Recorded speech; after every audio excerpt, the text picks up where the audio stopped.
دوستو آج کی اس ویڈیو میں آپ سے بات کروں گی کہ کیا حضور صلی اللہ علیہ وسلم کے زمانے میں بھی لوگ اچانک سے حملہ کر دیتے تھے اور لوگوں کی جانیں لے لیتے تھے، جیسا کہ آج کل آپ لوگوں کو سننے میں آ رہا ہے کہ ہندوستان کی کشمیر کے پہلگام میں حملہ ہوا ہے جس میں کئی لوگوں کی جانیں چلی گئی ہیں۔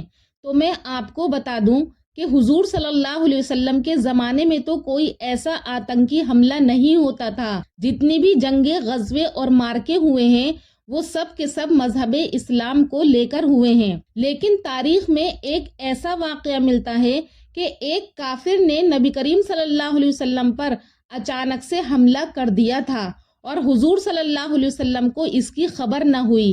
تو آئیے آج میں آپ کو وہ واقعہ سناتی ہوں، ویڈیو کو آخر تک ضرور سنیے گا، آپ کو پتہ چل جائے گا کہ وہ بدبخت کون تھا جس نے نبی کریم صلی اللہ علیہ وسلم پر حملہ کرنے کا ارادہ کیا تھا۔ تو سامعین، آپ کو میں پہلے ہی بتا دوں، جو واقعہ میں آپ کو سنانے کے لیے جا رہی ہوں یہ بخاری میں موجود ہے اور یہ واقعہ ایک غزوے سے تعلق رکھتا ہے جس غزوے کا نام غزوہ غطفان، اور وہاں پر ایک جگہ ہے ذی امر، اس جگہ پر یہ غزوہ ہوا، اس لیے اس غزوے کا نام ذی امر بھی ہے۔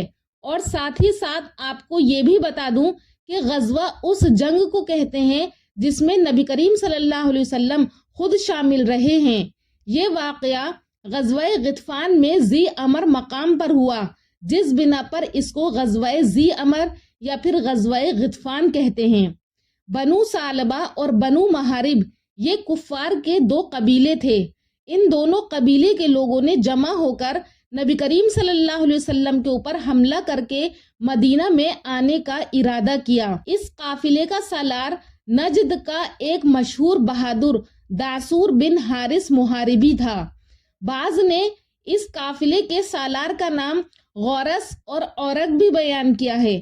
جب نبی کریم صلی اللہ علیہ وسلم کو یہ خبر ملی کہ مدینہ کے اندر کفار کی جماعت حملے کے ارادے سے آ رہی ہے تو محمد صلی اللہ علیہ وسلم 450 لوگوں کو لے کر اپنے دفاع کے لیے شہر سے نکلے۔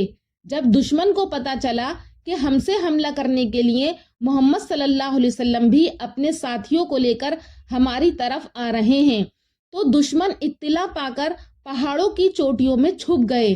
اتفاق سے جب نبی کریم صلی اللہ علیہ وسلم وہاں پر پہنچے تو اس روز زوردار بارش ہو گئی۔ حضور صلی اللہ علیہ وسلم اپنے ساتھیوں سے تھوڑی دوری پر ایک درخت کے نیچے لیٹ کر اپنے کپڑے سکھانے لگے۔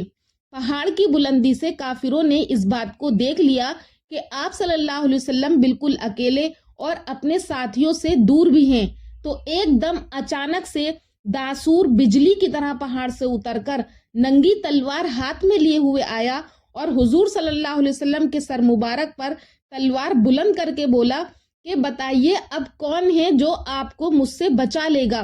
تو آپ صلی اللہ علیہ وسلم نے جواب دیا کہ میرا اللہ مجھ کو بچا لے گا۔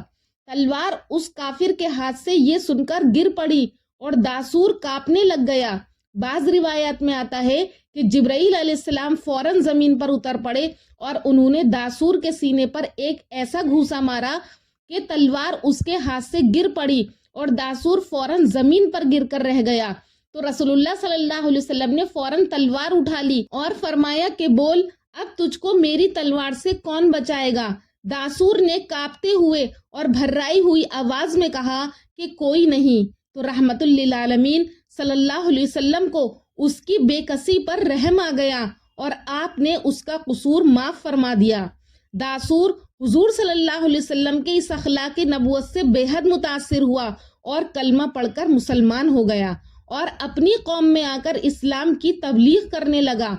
اس غزوے میں کوئی لڑائی نہیں ہوئی اور حضور صلی اللہ علیہ وسلم 11 یا 15 دن مدینے سے باہر رہ کر پھر واپس مدینے میں آ گئے۔ جب مسلمانوں کی آمد کی اطلاع دشمن کو ملی تو دشمن بھاگ گئے تھے، لیکن ان کا ایک آدمی حبان نام کا مسلمانوں نے پکڑ لیا تھا۔ یہ بنو ثعلبہ سے تعلق رکھتا تھا، اس پر اسلام پیش کیا گیا تو اس نے اسلام قبول کر لیا تھا۔ اور مورخین نے اس تلوار کھینچنے والے واقعے کو غزوہ ذات الرقا کے موقع پر بھی بتایا ہے، لیکن سچ بات یہ ہے کہ تاریخ نبوی میں اس قسم کے 2 واقعات ہوئے ہیں۔ ایک غزوہ غطفان کے موقع پر جس نے نبی کریم صلی اللہ علیہ وسلم پر تلوار اٹھانے والا داسور بن محارث محاربی تھا، جو مسلمان ہو کر اپنی قوم کے اسلام کا باعث بنا، اور غزوہ ذات الرقا میں جس شخص نے حضور صلی اللہ علیہ وسلم پر تلوار اٹھائی تھی اس کا نام غورث تھا، اور اس شخص نے اسلام قبول نہیں کیا تھا بلکہ مرتے وقت تک اپنے کفر پر اڑا رہا، لیکن اس نے اپنے آپ سے یہ وعدہ کر لیا تھا کہ اب وہ کبھی بھی حضور صلی اللہ علیہ وسلم سے جنگ نہیں کرے گا۔ اور بخاری میں ہے کہ نبی کریم صلی اللہ علیہ وسلم نے جب لوگوں کو بلایا وہ جمع ہوئے، جبکہ یہ شخص نبی کریم صلی اللہ علیہ وسلم کے پاس بھی بیٹھا تھا جس نے آپ کے اوپر تلوار سوت لی تھی، لیکن آپ صلی اللہ علیہ وسلم نے کیا ہے اس کو کوئی سزا نہیں دی۔ واقدی اور ابن ابی حاتم نے ذکر کیا ہے کہ اس شخص نے اسلام قبول کیا تھا، اور ایک قوم نے ذکر کیا ہے کہ اس نے اپنا سر درخت کے تنے پر مارا یہاں تک کہ وہ شخص کیا ہے مر گیا۔ سامعین، یہ غزوہ ذی امر یا غزوہ غطفان یہ 3 ہجری ربیع الاول میں پیش آیا تھا۔